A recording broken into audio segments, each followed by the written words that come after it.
El destino. Sofía había estado vigilando la puerta de la verja del jardín, mientras leía sobre Demócrito. Para asegurarse, decidió, no obstante, darse una vuelta por la puerta.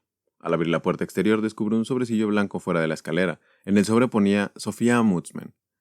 De modo que la había engañado. Justo ese día, cuando, con tanto celo, había vigilado el buzón, el filósofo misterioso había acercado a la casa escondidas desde otro lado y simplemente había puesto la carta sobre las escaleras. Antes de darse a la fuga otra vez. ¡Demonios! ¿Cómo podía saber que Sofía iba a estar vigilando el buzón justamente ese día? ¿La habría visto él o ella en la ventana?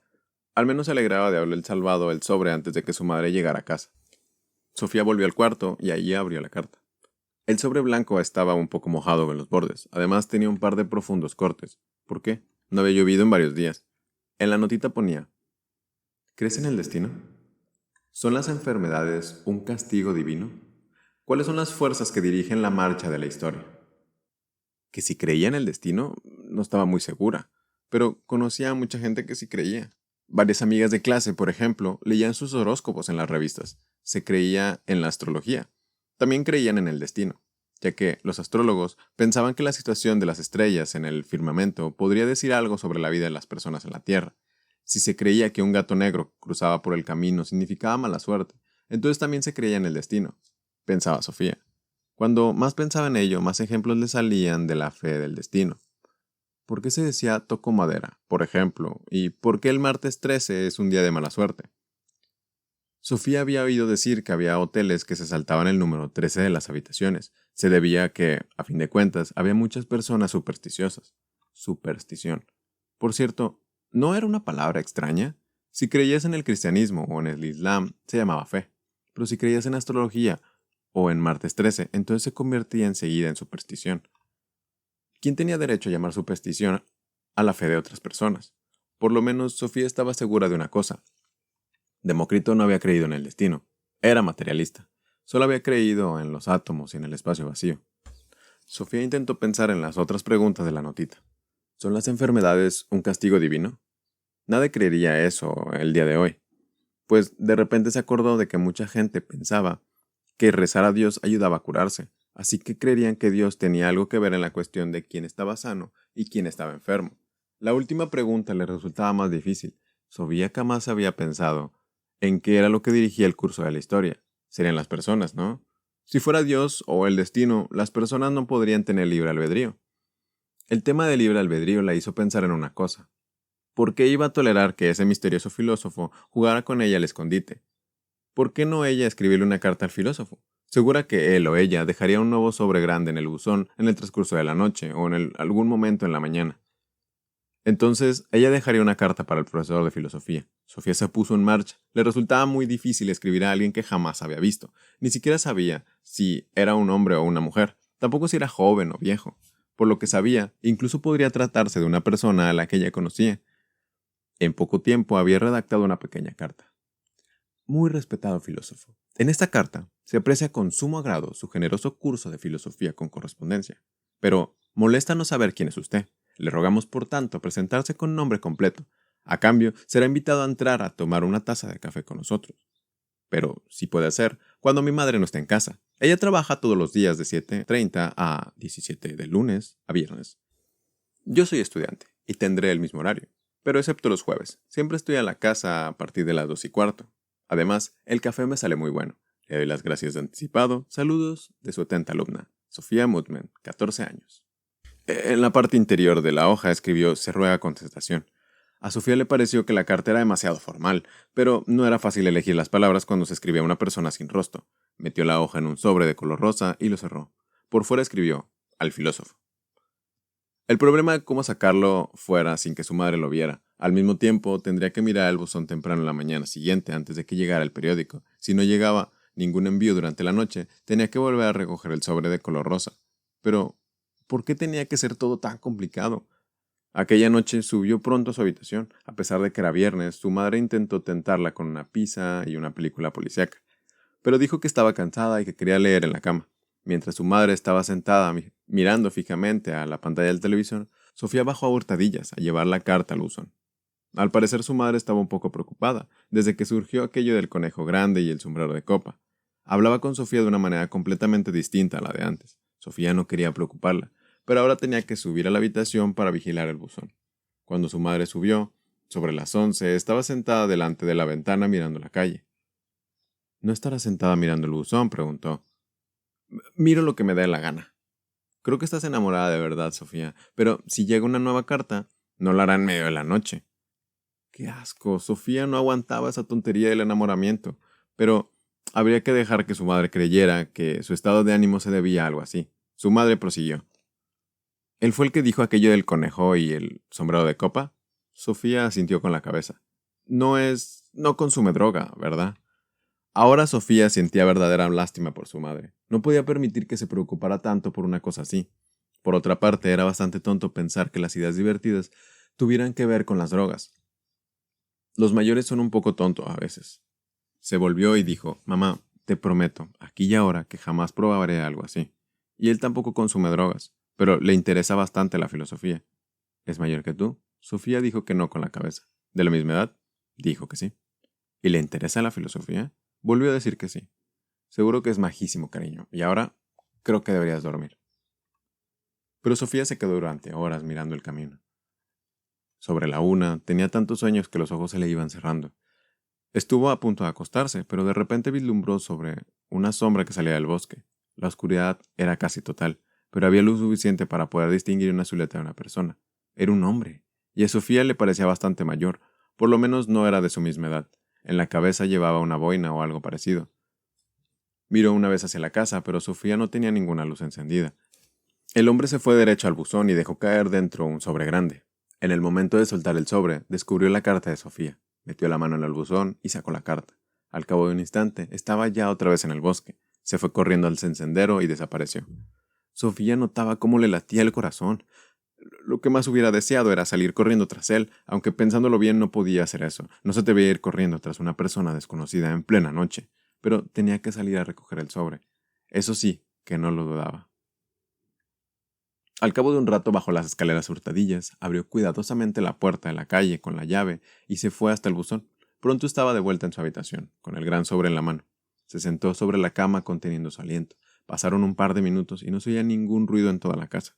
Entonces abrió la carta y comenzó a leer. Era evidente que no recibiría ninguna contestación de su carta hasta el día siguiente. El destino.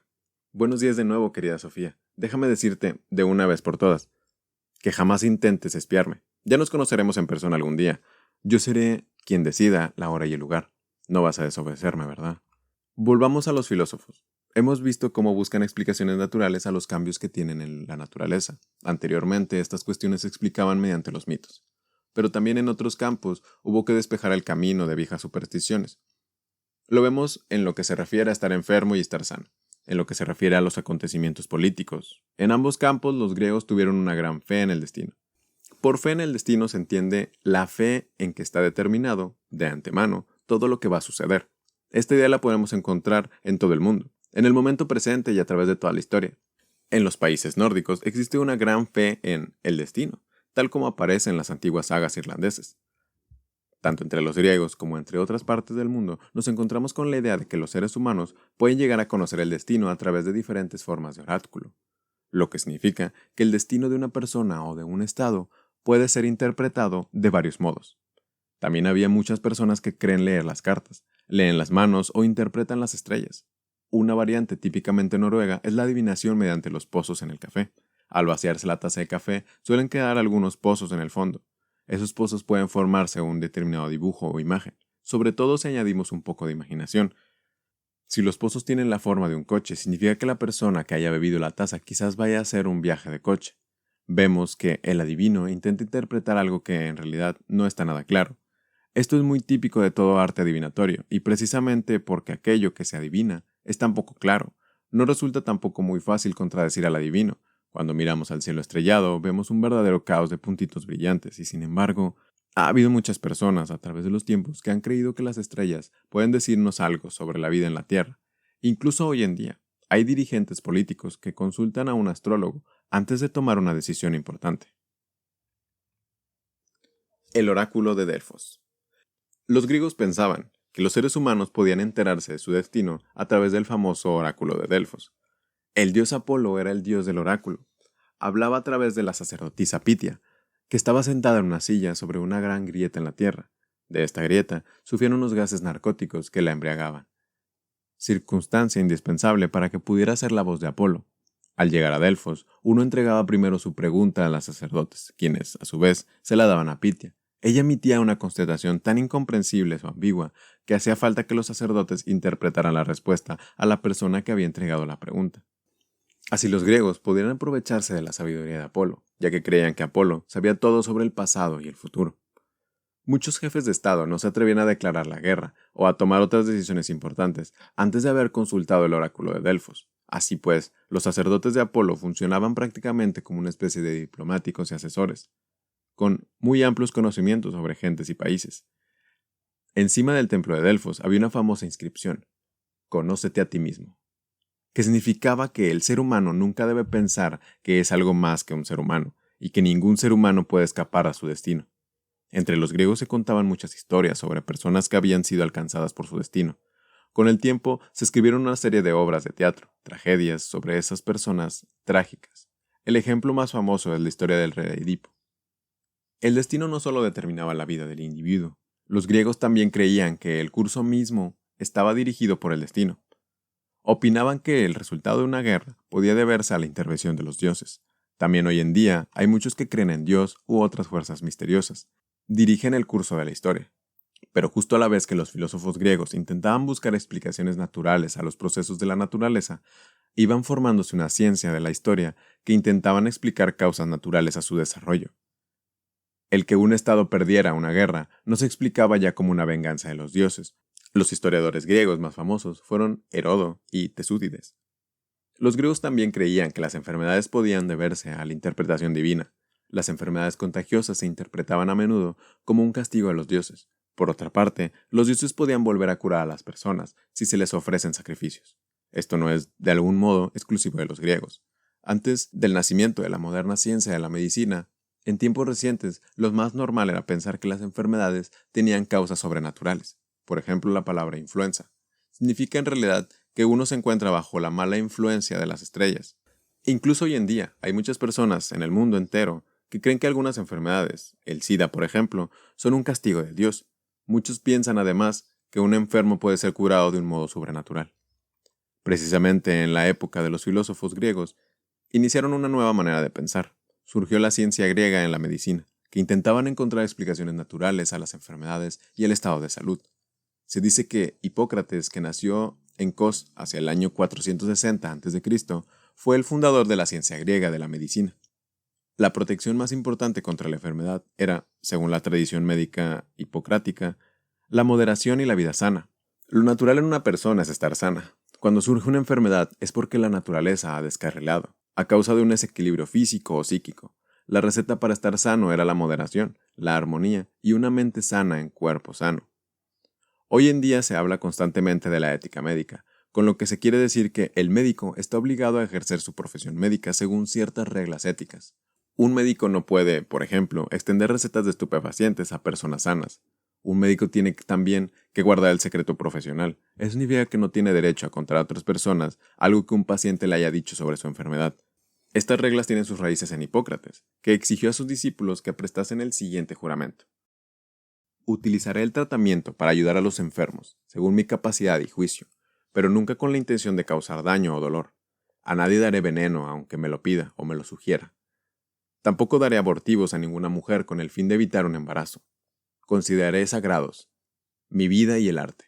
No utilizaré el cuchillo, ni siquiera en aquellos que sufren indescriptiblemente, dejándoselo hacer a los que ocupan de ello. Cuando entre en la morada de un enfermo, lo haré siempre en beneficio suyo. Me abstendré de toda acción injusta y de abusar del cuerpo de hombres o mujeres, libres o esclavos. De todo cuanto vea y oiga, en el ejercicio de mi profesión, y aún fuera de ella, callaré cuantas cosas sean necesarias, que no se divulguen, considerando la discreción como un deber. Si cumplo fielmente este juramento, que me sea otorgado gozar felizmente de la vida y de mi arte, y ser honrado siempre entre los hombres. Si lo violo y me hago perjurio, que me ocurra lo contrario. Sofía se sentó en la cama de un salto. Cuando despertó el sábado por la mañana, ¿había sido un sueño o había visto de verdad al filósofo? Tocó con el brazo el suelo de la cama. Pues sí, ahí estaba la carta que había llegado por la noche. Sofía se acordó de todo lo que había leído sobre la fe de los griegos en el destino. Entonces no había sido un sueño. Claro que había visto al filósofo, y más que eso, había visto con sus propios ojos que se había llevado la carta que ella le había escrito. Sofía salió de la cama y miró debajo.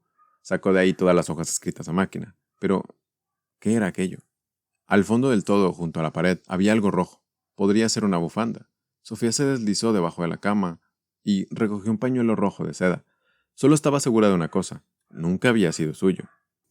Empezó a examinar el pañuelo minuciosamente y dio un pequeño grito cuando vio las letras pequeñas escritas con pluma negra a lo largo de la costura.